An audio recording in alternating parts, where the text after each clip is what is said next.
حضور نبی رحمت صلی اللہ علیہ وآلہ وسلم فرماتے ہیں، من حفظ علی امتی 40 حدیثا من امر دینہا بعثہ اللہ یوم القیامت فقیہا عالما۔ حضور فرماتے ہیں کہ میرا جو امتی دینی معاملات سے متعلق 40 احادیث یاد کرے گا، 40 احادیث کو اپنی زندگی میں لائے گا، تو اللہ پاک اس بندے کو قیامت کے دن عالموں کے زمرے میں شمار فرمائے گا۔ یعنی 40 حدیثیں پڑھنا، یاد کرنا، ان پہ عمل پیرا ہونا، یہ بندے کے عالم ہونے کی نشانی ہے۔ حضور نبی پاک صلی اللہ علیہ وآلہ وسلم نے عالم کی جو چھوٹی نشانی بتائی ہے، سب سے منیمم کوالیفیکیشن، براہ راست کنز الامال شریف کی حدیث پاک ہے کہ جو 40 احادیثیں میرا امتی یاد کر لے گا، اس کا شمار عالموں میں ہوگا۔ تو یہ بہت بڑی فضیلت ہے۔ حضور نبی اکرم صلی اللہ علیہ وآلہ وسلم کی حدیث پاک ہے، آپ فرماتے ہیں کہ عالم جو ہیں وہ انبیاء کے وارث ہیں۔ اب وراثت ایک باہمی تعلق کا نام ہے، یعنی مجھے اور آپ کو اپنے آباء و اجداد سے وراثت میں ملتا ہے، جو ہمارے نہیں ہوں گے ان کو ہماری بڑوں کی وراثت نہیں ملے گی۔ تو انبیاء کی وراثت جو ہے وہ علم ہے، اور انبیاء کے وارث جو ہیں وہ عالم لوگ ہیں۔ اور نبی پاک صلی اللہ علیہ وآلہ وسلم کی یہ بھی حدیث پاک ہے کہ جو بندہ علم کی راہ چلتا ہے صدق و خلوص کے ساتھ، اللہ پاک کے نورانی فرشتے جو ہیں وہ اپنے پر اس کے پاؤں تلے بچھاتے ہیں۔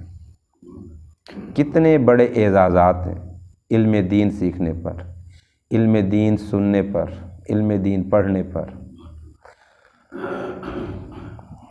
اور نبی اکرم صلی اللہ علیہ وآلہ وسلم کی حدیث پاک ہے، حضور فرماتے ہیں کہ فضل العالمی علی العابد کفضلی علی ادناکم۔ حضور فرماتے ہیں کہ عالم کی فضیلت عابد پر ایسے ہی ہے کہ جس طرح میری فضیلت تم پر ہے۔ حضور نبی اکرم صلی اللہ علیہ وآلہ وسلم نے صحابہ کرام علیہم الرضوان کو یہ ارشاد فرمایا کہ ایک ہے عالم، ایک ہے عابد۔ عالم اور عابد کا اتنا درجات کا فرق ہے جس طرح ایک نبی اور صحابی کے درجے کا فرق ہے۔ تو علم بہت بڑی دولت ہے۔ حضرت عمر بن خطاب رضی اللہ تعالی عنہ نے بھی عالم کے بارے میں ایک تمثیلاً ارشاد فرمایا ہے۔ آپ فرماتے ہیں کہ میری طبیعت مزاج پر 1000 عبادت گزار جو دن بھر روزے رکھیں، رات بھر قیام کریں، 1000 عابد جو دن بھر روزے کے ساتھ رہیں، رات کو قیام کریں، اللہ کے حضور نوافل پڑھیں۔ مجھے پتہ چلے کہ وہ 1000 عابد جو ہیں نا اللہ کو پیارے ہو گئے ہیں، غمناک خبر ہے، دل رنجیدہ ہوگا، لیکن ان 1000 عبادت گزاروں کا اس دنیا سے چلے جانا میرے لیے اہون ہے، کم ہے، بدرجہ اس نسبت کی کہ اگر ایک عالم کی خبر ملے کہ ایک عالم جو ہے اس دنیا سے چلا گیا ہے۔ آپ فرماتے ہیں کہ وہ عالم جو حلال و حرام کو جاننے والا ہے، اس کی موت میرے نزدیک 1000 عبادت گزاروں اور قیام اللیل کے اس دنیا سے چلے جانے سے زیادہ شاک ہے۔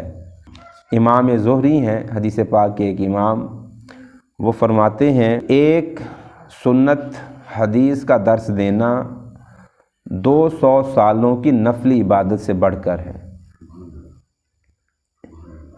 ایک سنت، ایک حدیث کا درس دینا 200 سالوں کی نفلی عبادت سے بڑھ کر ہے۔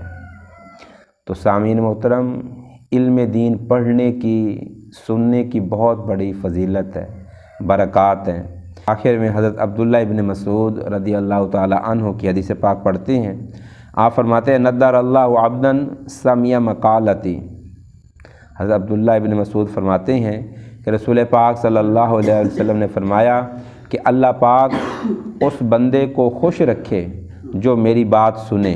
حضور فرما رہے ہیں اللہ اس بندے کو خوش رکھے جو میری بات سنے۔ لیکن جب حدیث پاک کا درس ہوگا یہ میرے اور آپ کے محبوب کی، رسول خدا کی باتیں ہی ہوں گی، تو رسول پاک صلی اللہ علیہ وآلہ وسلم سے باتیں کرنا کس کو محبوب نہیں ہوگا؟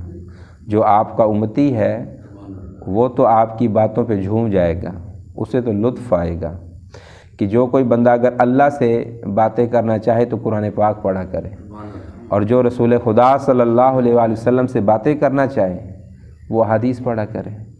قرآن اللہ کا فرمان اور حدیث رسول خدا صلی اللہ علیہ وآلہ وسلم کا فرمان۔ اب ان دونوں میں ایک اور پیاری سی بات ہے کہ قرآن بھی تو حضور نے بتایا ہے، اور حدیث جو ہے وہ بھی ہمارے حضور کے یوں سمجھنے کے لبہائے مبارکہ سے ادا ہوئی ہیں۔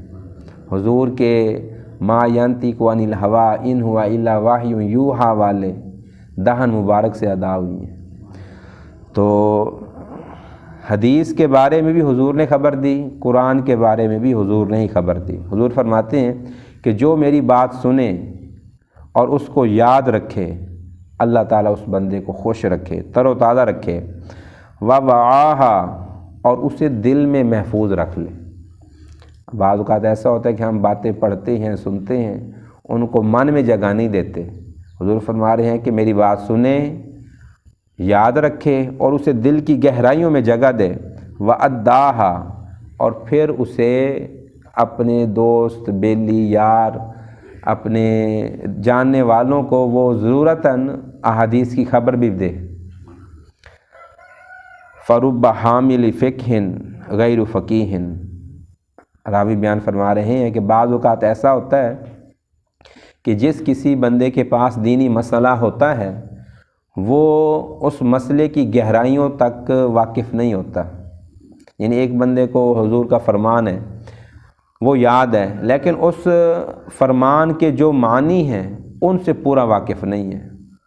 تو جب ان یوں تھوڑی سمجھ والے بندے سے کوئی زیادہ سمجھ والا بندہ سنے گا وہ تو پوری گہرائی تک چلا جائے گا۔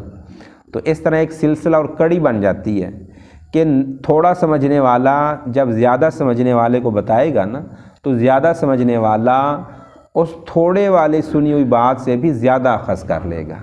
تو اس طرح ایک دین پھیلنے کا، دین کے بڑھنے کا، دین کے پھلنے پھولنے کا ذریعہ ہوگا، دین پرورش پائے گا، دین آگے ہوگا۔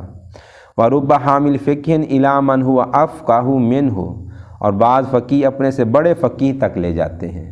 تو اس طرح نبی پاک صلی اللہ علیہ وسلم کی حدیث کا احیاء ہے، آپ کی سنت کا احیاء ہے، آپ کی تعلیمات کا احیاء ہے، اور اس میں میرے اور آپ کے دین کی بقا ہے۔ اللہ پاک مجھے اور آپ کو اس سلسلہ درس حدیث میں بڑھ چڑھ کر حصہ لینے کی توفیق عطا فرمائے، سننے کی، پڑھنے کی، سمجھنے کی، اور بعد میں اپنے معاشرے میں ارد گرد کے لوگوں کو سمجھانے کی بھی توفیق عطا فرمائے۔